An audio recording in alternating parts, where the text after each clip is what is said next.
Hello tout le monde, j'espère que vous allez bien, je suis ravie de vous retrouver pour cette nouvelle vidéo et aujourd'hui, comme promis la semaine dernière, on va parler de comment aborder la période de Noël et des fêtes de fin d'année en général dans votre roman.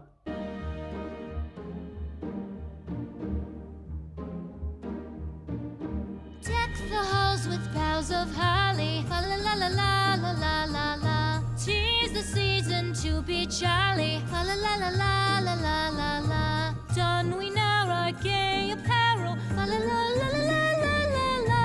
Troll the ancient Yuletide carol. Fa la la la la la la la la.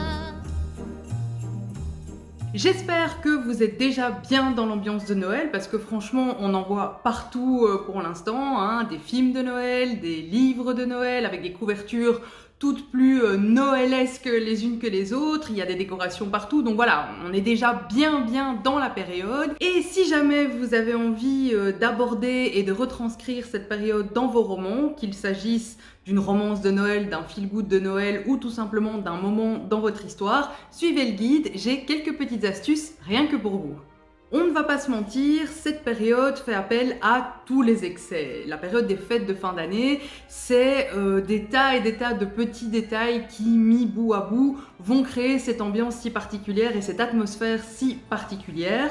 Petite précision, dans cette vidéo, je vais parler des fêtes de fin d'année en général, donc ce ne sera pas que Noël, il y a Nouvel An aussi bien entendu. Et le premier conseil que j'ai à vous donner, c'est de faire attention aux différentes traditions, qu'elles soient religieuses ou nationales. Si votre histoire se passe dans un pays que vous ne connaissez pas bien ou tout simplement met en scène une famille d'une origine ou d'une confession différente des vôtres, renseignez-vous pour savoir quelles sont les traditions, quelles sont les coutumes, comment se passent généralement les fêtes, est-ce que Noël est fêté ou est-ce que ce sont d'autres types de célébrations. Essayez de voir un peu, je sais pas, quels sont les plats traditionnellement servis ou est-ce qu'il y a des plats traditionnels pour cette période, comment ça se passe, quel est le type de décoration qu'il va y avoir dans d'autres pays si ça se passe dans d'autres pays, est-ce qu'il y a des activités particulières que tout le monde fait à cette période. Voilà, essayez de glaner un maximum d'informations pour être sûr que votre histoire, ou en tout cas le moment des fêtes que vous allez décrire dans votre roman,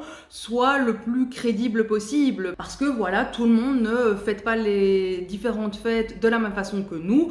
Rappelez-vous que nous, ici, le 31 décembre, on se les gèle en robe et au talon pour notre super réveillon de Nouvel An, et en Australie, le 1er janvier, ils peuvent faire du surf s'ils veulent, par exemple. Voilà, il y a des injustices comme ça, mais voilà, c'est comme ça que ça se passe. Si jamais vous faites appel ou vous mettez en scène des personnages issus d'origines ou de confessions religieuses différentes, faites bien attention à ça, glanez un maximum d'informations à l'avance.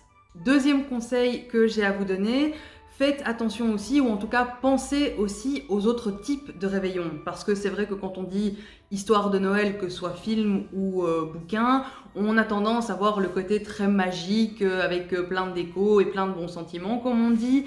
Sauf que il y a d'autres types de réveillons aussi. Il y a les réveillons des gens seuls, qui n'ont personne avec qui passer les fêtes. Il y a les bénévoles qui vont essayer d'aider les plus démunis en leur apportant un peu de chaleur, en essayant de créer un semblant de réveillon et de célébration pour soulager leur vie. Il y a aussi tous les gens qui travaillent et pour qui c'est impossible, voire impensable tout simplement, de prendre congé à Noël ou à Nouvel An. Je pense notamment aux pompiers, aux agents de police, aux restaurateurs et aux traiteurs, mais aussi au personnel médical, que ce soit dans des hôpitaux, dans des cliniques, peu importe. Voilà, il y a plein de monde dans le personnel médical qui ne va pas prendre congé à Noël, à Nouvel An. Il y a les patients aussi des différents hôpitaux qui, voilà, malheureusement passent les fêtes à l'hôpital, y compris parfois des enfants. Voilà, ce sont des types de réveillons complètement différents dont on ne parle pas forcément dans les feel-good de Noël, que ce soit en livre ou en film.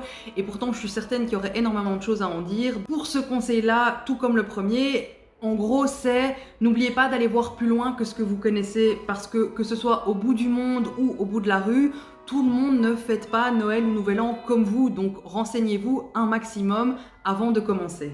Pour le reste, faites-vous plaisir, la période de Noël et de Nouvel An est propice aux clichés et on vous les pardonnera s'ils se retrouvent dans vos romans.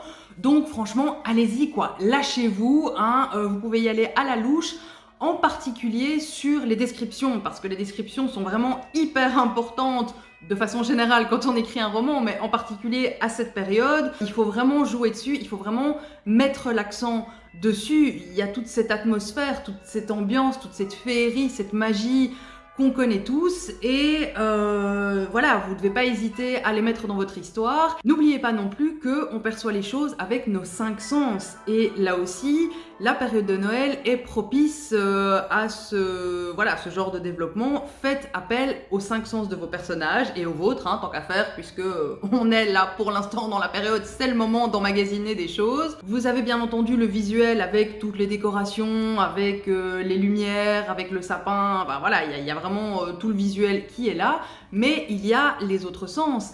Il y a l'odorat avec le chocolat chaud qu'on aime bien boire à cette période, avec l'odeur du repas qui mijote hein, dans le four ou dans une cocotte avant le repas du réveillon ou le repas du 25. Il y a l'odeur du sapin aussi, si jamais c'est un vrai. Il y a l'odeur du nouveau parfum que grand-mère a reçu du Père Noël. Enfin voilà, il y a plein d'odeurs comme ça que vous pouvez intégrer et que vous pouvez utiliser pour vraiment approfondir l'atmosphère que vous allez décrire. Il y a le goût. Bon ben voilà, le goût c'est pareil, c'est le chocolat chaud, c'est le super repas qu'on va manger, les biscuits de Noël, voilà, ça entre un peu dans la même catégorie. Il y a aussi le toucher bien entendu, puisque on a je sais pas, la texture, la rondeur et la fragilité des boules de Noël qu'on va accrocher. Il y a le plaid bien chaud dans lequel on va s'enrouler pour regarder des films de Noël. Et d'ailleurs, l'année passée, sur le blog, je vous avais fait un top 10 de mes films de Noël préférés. Je vous remettrai le lien ici en barre d'infos. Il y a aussi, je sais pas, la ficelle hein, du paquet cadeau qu'on va agiter comme ça devant le chat pour rejouer avec lui avant de l'engueuler 2 jours après parce qu'il va s'attaquer au paquet sous le sapin. Voilà, hein, comme quoi on n'est pas cohérent avec soi-même. Il y a aussi au niveau de Louis les chants de Noël qu'on entend partout à toutes les sauces, parfois jusqu'à l'écœurement, on n'en peut plus, mais voilà. Un Noël où on n'entend pas au moins une fois la voix de Mariah Carey ou de George Michael, c'est pas un vrai Noël, hein, on est bien d'accord, on les entend tous les ans, à plusieurs reprises. Il y a aussi le bruit des paquets cadeaux qui sont ouverts, hein, le papier qui est déchiré, il y a les cris et les rires des enfants quand ils jouent dans la pièce, dans le salon pendant que tout le monde fait la fête, ou au contraire quand ils découvrent leurs cadeaux, enfin voilà. Tout ça fait vraiment partie de cette ambiance de Noël et cette magie de Noël qu'on peut retranscrire. Et n'oubliez pas aussi que même s'il y a de la magie, il y a de la féerie, tout ce qu'on veut, parfois ça peut aussi être une période stressante, hein, parce que, je sais pas, on est le 23 décembre et on n'a toujours pas acheté ses fichus cadeaux, ou on est le 20 décembre et on sait toujours pas combien de personnes on sera pour manger, donc c'est un peu compliqué de préparer le dîner. Voilà, il y a le côté très magique, mais il y a le côté parfois un peu stressant de la chose. Mais il y a aussi une autre dimension des fêtes de fin d'année que vous pouvez prendre en compte, c'est le fait que bien souvent cette période, c'est le moment où on fait le bilan, que ce soit au niveau professionnel ou au niveau personnel. C'est bien souvent, voilà, fin d'année ou début d'année où on essaye un peu de regarder en arrière, voir où on en est, voir le chemin parcouru, voir là où on veut aller. Ça peut être aussi intéressant à développer dans votre roman pour votre personnage principal ou pour ses proches d'ailleurs, peu importe. Et enfin, dernière petite astuce, cette période est également un moment où les émotions sont bien souvent exacerbées, en bien ou en mal. Donc n'hésitez pas à confronter votre personnage principal à ce genre de situation, à des situations émotionnelles qui vont les chambouler dans un sens ou dans un autre. Pour rester dans les clichés, vous avez toute la panoplie. Vous avez les dîners de famille qui peuvent certes être très agréables, mais qui peuvent aussi tourner au vinaigre pour tout un tas de raisons. Vous avez votre héros qui peut faire le bilan de sa vie et se rendre compte que je sais pas, soit il se sacrifie trop au profit des autres, soit au contraire, il est trop focalisé sur sa carrière et il délaisse ses proches. Vous avez aussi, je sais pas, votre héros qui peut se rendre compte que malgré un entourage très fourni, il se sent au fond de lui très seul parce qu'il est en manque de relations plus profondes et plus authentiques. Voilà, il y a plein de façons dont vous pouvez faire intervenir comme ça toutes ces émotions et tous ces sentiments très particulier. C'est vrai qu'on utilise souvent ce terme de façon péjorative, mais les histoires pleines de bons sentiments, hein, comme on dit, on la cote à Noël.